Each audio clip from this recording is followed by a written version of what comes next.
अस्सलामु अलैकुम वरहमतुल्लाहि वबरकातुहू। कभी आप अपनों के लिए कुछ अच्छा करना चाहते हैं पर खुद अपने लिए अच्छा नहीं करना चाहते। एक कारीगर मुझे मिला, बूढ़ा आदमी काम कर रहा था। बातचीत हुई, अभी इसी हफ्ते की बात है।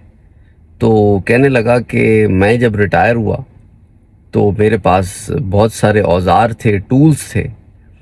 तो उसी ज़माने में मेरी पोती की शादी हुई, तो मैंने अपनी पोती के शौहर को वो टूल्स दे दिए, क्योंकि वो भी इसी काम में आना चाहता था और उसके पास पैसे नहीं थे कि नए औजार ख़रीद सके या पुराने ही औजार ख़रीद सके।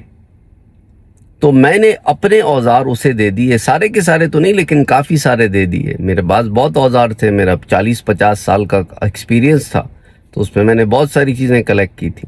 तो मैंने कहा अच्छा, इसकी मदद हो जाएगी, अपना काम स्टार्ट करेगा और फिर इसी तरह मेरी पोती की भी मदद हो जाएगी इनडायरेक्टली। कहने लगा कि कुछ अरसा गुजरा तो मैंने अपनी पोती से पूछा, हाँ भाई क्या हाल है तुम्हारे शौहर का, काम वाम सब ठीक चल रहा है? तो कहने लगी, बड़ी शर्मिंदा शर्मिंदा होके नीचे देखने लगी। मैं पूछा क्या बात है? कहने लगी कि दादा जान, काम तो क्या सीख था, उसने आपके सारे औजार बेच दिए। मैं कहा बेच दिए? क्यों बेच दिए? कहते नशा ही हो गया। कहते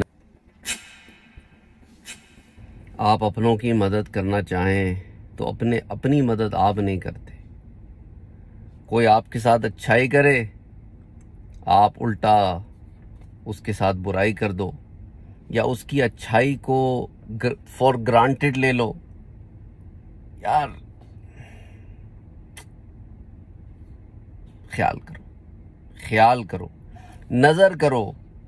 कहीं ऐसा तो नहीं कि हमने कुछ पुट्ठे फैसले कर दिए हैं, कुछ उल्टे फैसले कर लिए हैं ज़िंदगी में, जिसकी वजह से मुश्किल में गिरफ्तार हो गए हैं।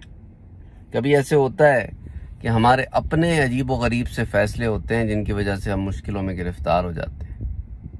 अल्लाह हिदायत दे।